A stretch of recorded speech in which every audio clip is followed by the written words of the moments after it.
शिव विवाह कथा को भारत की आध्यात्मिक कथाओं में बहुत महत्वपूर्ण माना जाता है। शिव विवाह में पार्वती के पिता शिव का वंश जानना चाहते थे। फिर शिव ने क्या जवाब दिया? कथा में बताया गया है कि शिव मौन बैठे रहे। पार्वती के पिता ने सोचा कि ये अपने कुल वंश के बारे में भी नहीं जानते। पर ये आगे की कथा भगवान शिव और पार्वती की शादी बड़े ही भव्य तरीके से आयोजित हुई। पार्वती की तरफ से कई सारे उच्च कुलों के राजा महाराजा और शाही रिश्तेदार इस शादी में शामिल हुए, लेकिन शिव की ओर से कोई रिश्तेदार नहीं था, क्योंकि वे किसी भी परिवार से ताल्लुक नहीं रखते। आइए जानते हैं आगे क्या हुआ। भगवान शिव की शादी में आए हर तरह के प्राणी। जब शिव और पार्वती का विवाह होने वाला था तो एक बड़ी सुंदर घटना हुई। उनकी शादी बहुत ही भव्य पैमाने पर हो रही थी। इससे पहले ऐसी शादी कभी नहीं हुई थी। शिव, जो दुनिया के सबसे तेजस्वी प्राणी थे, एक दूसरे प्राणी को अपने जीवन का हिस्सा बनाने वाले थे। उनकी शादी में बड़े से बड़े और छोटे से छोटे लोग शामिल हुए। सभी देवता तो वहां मौजूद थे ही, साथ ही असुर भी वहां पहुंचे। आमतौर पर जहां देवता जाते थे वहां असुर जाने से मना कर देते थे, और जहां असुर जाते थे वहां देवता नहीं जाते थे।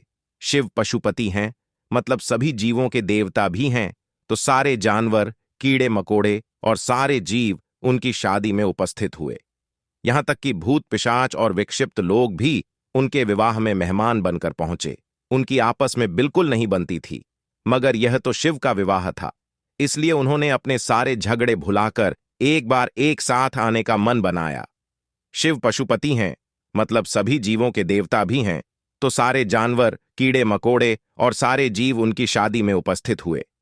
यहां तक कि भूत पिशाच और विक्षिप्त लोग भी उनके विवाह में मेहमान बनकर पहुंचे। यह एक शाही शादी थी। एक राजकुमारी की शादी हो रही थी, इसलिए विवाह समारोह से पहले एक अहम समारोह होना था। भगवान शिव और देवी पार्वती की वंशावली के बखान की रस्म, वर वधू दोनों की वंशावली घोषित की जानी थी। एक राजा के लिए उसकी वंशावली सबसे अहम चीज होती है, जो उसके जीवन का गौरव होता है। तो पार्वती की वंशावली का बखान खूब धूमधाम से किया गया। यह कुछ देर तक चलता रहा। आखिरकार जब उन्होंने अपने वंश के गौरव का बखान खत्म किया तो वे उस ओर मुड़े जिधर वर शिव बैठे हुए थे। सभी अतिथि इंतजार करने लगे कि वर की ओर से कोई उठकर शिव के वंश के गौरव के बारे में बोलेगा, मगर किसी ने एक शब्द भी नहीं कहा। वधू का परिवार ताज्जुब करने लगा। क्या उसके खानदान में कोई ऐसा नहीं है जो खड़े होकर उसके वंश की महानता के बारे में बता सके? मगर वाकई कोई नहीं था। वर के माता पिता, रिश्तेदार या परिवार से कोई वहां नहीं आया था, क्योंकि उसके परिवार में कोई था ही नहीं। वह सिर्फ अपने साथियों गणों के साथ आया था, जो विकृत जीवों की तरह दिखते थे। वे इंसानी भाषा तक नहीं बोल पाते थे और अजीब सी बेसुरी आवाजें निकालते थे। वे सभी नशे में चूर और विचित्र अवस्थाओं में लग रहे थे। भगवान शिव ने धारण किया मौन। फिर पार्वती के पिता पर्वतराज ने शिव से अनुरोध किया, कृपया अपने वंश के बारे में कुछ बताइए। शिव कहीं शून्य में देखते हुए चुपचाप बैठे रहे।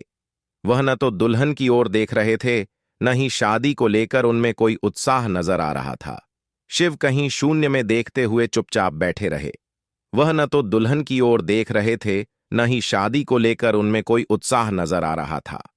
वह बस अपने गणों से घिरे हुए बैठे रहे और शून्य में घूरते रहे। वधू पक्ष के लोग बार बार उनसे यह सवाल पूछते रहे, क्योंकि कोई भी अपनी बेटी की शादी ऐसे आदमी से नहीं करना चाहेगा जिसके वंश का अता पता न हो।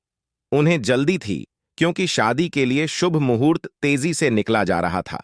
मगर शिव मौन रहे। समाज के लोग, कुलीन राजा महाराजा और पंडित बहुत घृणा से शिव की ओर देखने लगे और तुरंत फुसफुसाहट शुरू हो गई। इसका वंश क्या है? यह बोल क्यों नहीं रहा है? हो सकता है कि इसका परिवार किसी नीची जाति का हो और इसे अपने वंश के बारे में बताने में शर्म आ रही हो।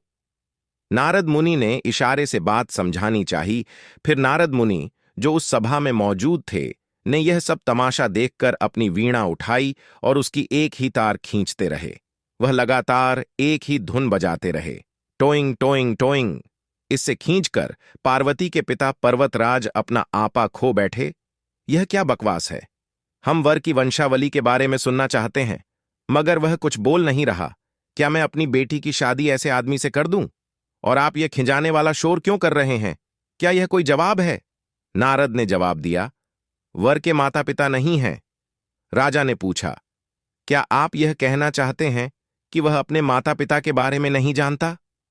नारद ने सभी को बताया कि भगवान स्वयंभू हैं। नहीं, इनके माता पिता ही नहीं हैं। इनकी कोई विरासत नहीं है। इनका कोई गोत्र नहीं है। इसके पास कुछ नहीं है। इनके पास अपने खुद के अलावा कुछ नहीं है। पूरी सभा चकरा गई। पर्वतराज ने कहा, हम ऐसे लोगों को जानते हैं जो अपने पिता या माता के बारे में नहीं जानते। ऐसी दुर्भाग्यपूर्ण स्थिति हो सकती है, मगर हर कोई किसी न किसी से जन्मा है। ऐसा कैसे हो सकता है कि किसी का कोई पिता या मां ही न हो? नारद ने जवाब दिया, क्योंकि यह स्वयंभू हैं। इन्होंने खुद की रचना की है। इनके न तो पिता है न माता, इनका न कोई वंश है न परिवार। यह किसी परंपरा से ताल्लुक नहीं रखते और न ही इनके पास कोई राज्य है। इनका न तो कोई गोत्र है और न कोई नक्षत्र, न कोई भाग्यशाली तारा इनकी रक्षा करता है। यह इन सब चीजों से परे हैं। यह एक योगी हैं और इन्होंने सारे अस्तित्व को अपना एक हिस्सा बना लिया है। इनके लिए सिर्फ एक वंश है, ध्वनि। आदि शून्य प्रकृति ने जब अस्तित्व में आई तो अस्तित्व